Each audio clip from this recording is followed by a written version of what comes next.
What's up everyone? Welcome to another video here on the P1 Dog channel. Today I'm gonna guide you through a lap of Sebring International Raceway, this time in the LMP2. Pretty highly requested one. We've done the GTP and GT3 on the channel so far, so make sure to check them out. But yeah, let's get into this guide. Here we are on the start-finish straight, coming into turn 1.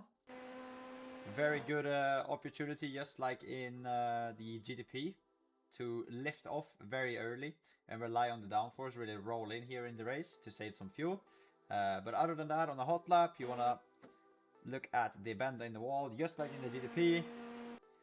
Get on the brakes are pretty late, like you can carry a lot of speed in the LMP2, even more speed than the GTP. So for traffic here, be careful if a GTP sends you, because they are a bit lower on the minimum speed in turn 1. So the fastest LMP2 drivers out there will most likely actually have more minimum speed in turn 1 here. So if you see a GTP just slotting in ahead of you, just be aware that you might crash them out. And you might get yourself involved as well in that crash. But other than that, very low peak pressure, as you can see. Very consistent pressure as well. Want to hold it, not really trail brake, but like hold it as long as you can. Really wait and be patient.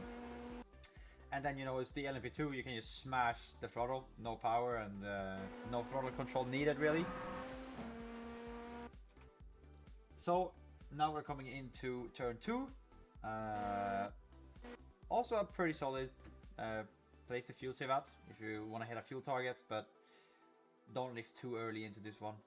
This is a hot lap, like we have said many times now, but right at this white line, or right after, I would say, even in the LMP2, you brake around 80% peak. It's a pretty quick peak because you start turning in very early here in the LMP2, so you have to trade off pretty quickly. You can see that on the graph here. Get very nice and close to the curb.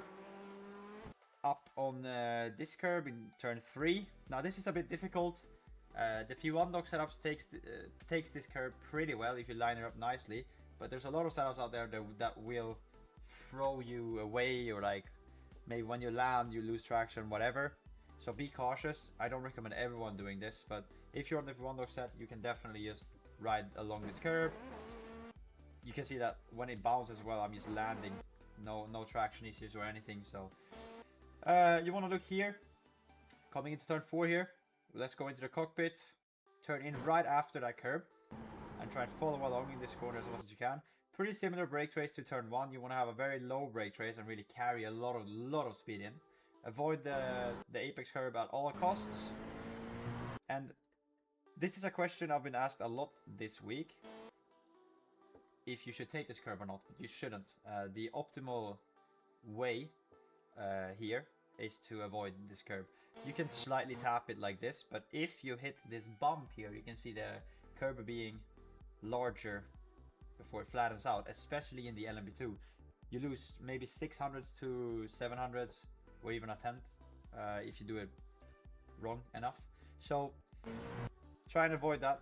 I mean, it's the same in GTP, and at least GTP, but you lose a bit less. GT3s, I think, is a bit more fine, but those, try and avoid it in the prototypes is my suggestion. Coming down into the hairpin. Now, these type of corners you can brake really late in the LMP2. You just want to mention again, pretty solid corner to lift off in. Try and lift off in the board maybe, in the actual race if you want to fuel save. But you can see, like on a hot lap, you can brake very late here. I think the GTPs are braking over here. So also another corner to be aware that if a GTP slots in ahead of you, you're very likely going to catch up and hit him. So just be aware of that. And then also it's a pretty solid corner to send GT3s in the LMP2, because you have the most, like the LMP2s are the best cars during braking, I think, nowadays. So you can really get in and send people here in traffic. But you can see peaking out at around 90%, pretty quickly coming off the peak again, because like I've said, you know, you brake so late, pretty early turn in, or like turning in pretty early from the initial peak pressure. So I mean, you want to hit a late apex obviously, but I don't stay on the peak pressure for a long time. You can nudge this curve, but I prefer it in the LMP2 just to round it, take a bit of grass or gravel, whatever you want to call it, on the exit there. Coming into Cunningham, or whatever this corner is called, I forgot actually. I just know the last part is named Tower. Another corner where this is very crucial, by the way. If you have a GT3 coming up here, you always want to try, at least, and get past into this corner.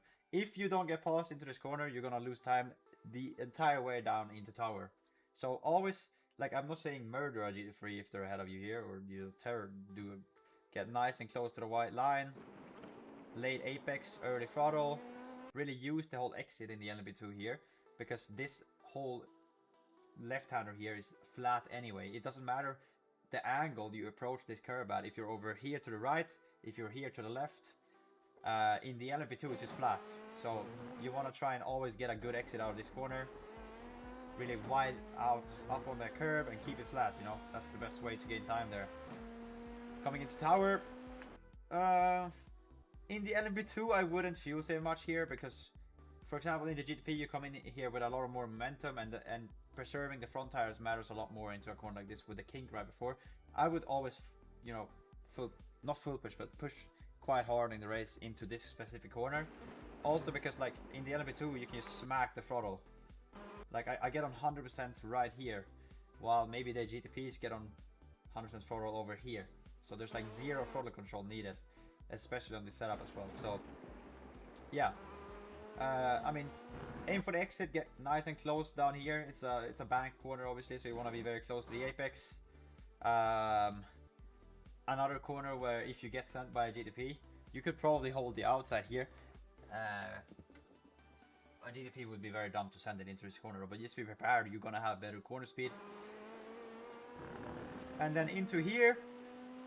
Now this is like a corner, I don't want to tell you how to do it, but my recommendation would always be, if there's a GTP behind, to keep the left line, because the GTP is always going to be very eager to really send you or do dangerous stuff. The safest way for both you and the GTP is to hold the left line and let him pass on the right side, but because both of you will be flat through the corner anyway, you have a bit of a compromised line and you lose 200s. But you know, personally me, if I was in the LMP2, I would rather lose that and then get crashed out. I've driven both cars a lot, so I have both perspectives, but yeah, that's probably how you would survive that corner the most during the 12 hour. Coming into here, another corner where you can fuel save a bit.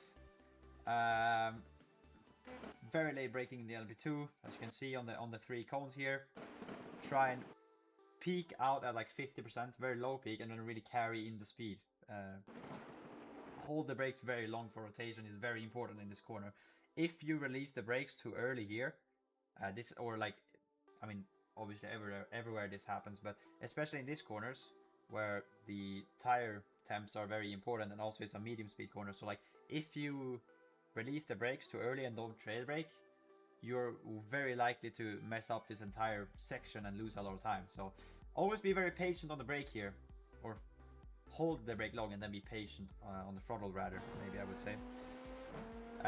Nudge, or not nudge, but like take this curb, don't dip down, because then you're cooked in the LMP2. Just run it up to the limit. Tight down the curb here, really open up the final part of the marsh chicane and aim for the exit. Nice and easy on the throttle.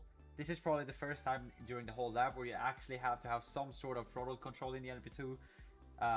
The P1 Dox is very aggressive as well, though, gotta note, in the high speed corners to get some nice rotation.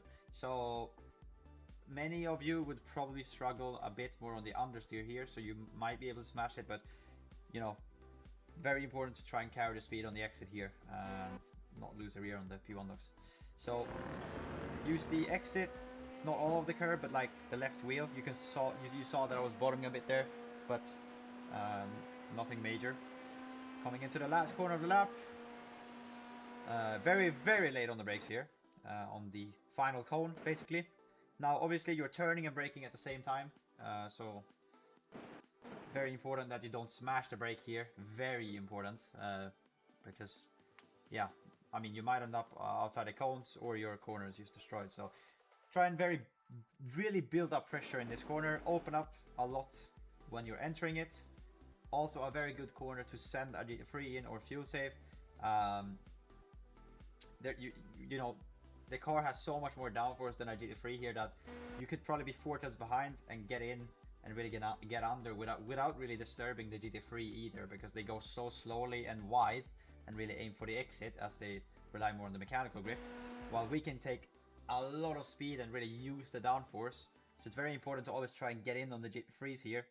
I mean, don't send it from a second back, but if you have the gap, you know, have to try and get in. Crucial corner to get past, because if you're stuck here, you might lose some extra time.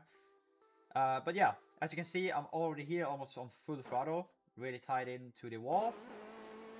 Small part of throttle control there, and then all the way out to the wall, use the track. And that, ladies and gentlemen, is a hot lap around Sebring International Raceway. Hope I helped as much as I could. Leave a comment if there's anything else you're wondering. And that's it from P1 Dogs Guides this week. Good luck for the Sebring 12 hour.